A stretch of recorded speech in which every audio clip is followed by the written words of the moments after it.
আসসালামু আলাইকুম। A journey by রিক্সা আজকে শুরু করলাম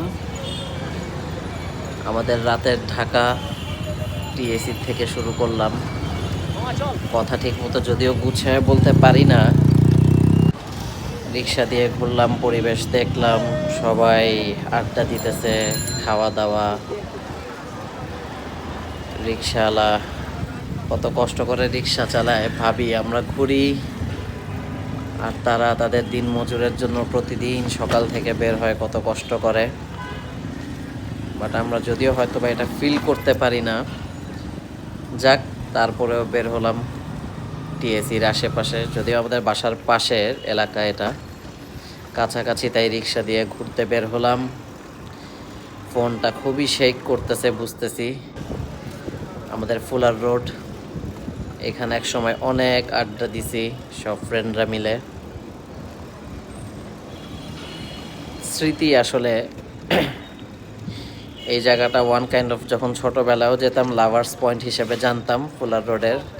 সব কাপল কাপল, জোড়া জোড়া সিরিয়ালে এই মাথার থেকে একদম উদয়নের শেষ পর্যন্ত বসে থাকতো। দেখতাম আর জিজ্ঞেস করতাম যে এরকম জোড়া জোড়া কি, তারা কি করে। যাই হোক, এই কোয়ার্টারটায় আমার অনেক স্মৃতি আছে। এটাতে আমার বড় খালা থাকতো, এখানে আমি অনেক সময় কাটাইছি, আমার ছোটোবেলার অনেক স্মৃতি। ফুলার রোডের ইসা খা কোয়ার্টার এটা। এটার ভিতরে একটা পার্ক ছিল, আমরা সব কাজিনরা এখানে খেলাধুলা করতাম, র্যাকেট খেলতাম, অনেক মজা করতাম। একসময় এই এলাকাটা মানে নিজের বাড়ির মতোই ছিল। ব্রিটিশ কাউন্সিল পাশেই, সামনে উদয়ন স্কুল। এটাও একটা স্পেশাল জায়গা, হয়তো বা আপনারা যারা জানেন এখানে দেখতে পারবেন। এই জায়গাটা সবার জন্যই মোটামুটি নোন, ঢাকার ফুলার রোড। এটার ভিতরে ছোটোবেলায় খুব মন চাইতো এটার ভিতরে ঢুকবো, ঢুকে এগুলা দেখবো সামনের থেকে। মাঝে মাঝে গেট খোলা থাকতো, এখন হয়তো বা ঢুকতে দেয় না।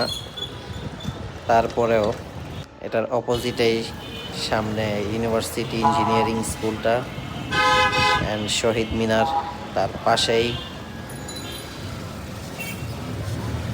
মন চাইতেছিল যদিও এখানে থামতে, বাট আজকে থামলাম না, কারণ রিক্সা জার্নি করতেছি। চিন্তা করলাম আজকে একটু রিক্সা দিয়ে ঘুরি, দেখা যাক কেমন লাগে। আসলে 3 মিনিট কথা বলাটাও অনেক বড় কিছু এখন আমার কাছে মনে হইতেছে। যদিও আমি একজন নতুন ব্লগার হিসেবে, যদিও নিজেকে ব্লগার মনে করি না, কিন্তু চেষ্টা করতেছি। দেখা যাক কি হয়, আপনাদের সাপোর্টের দ্বারা যতটুকু আগাতে পারি, এটাই আর কি সবার কাছে কাম্য।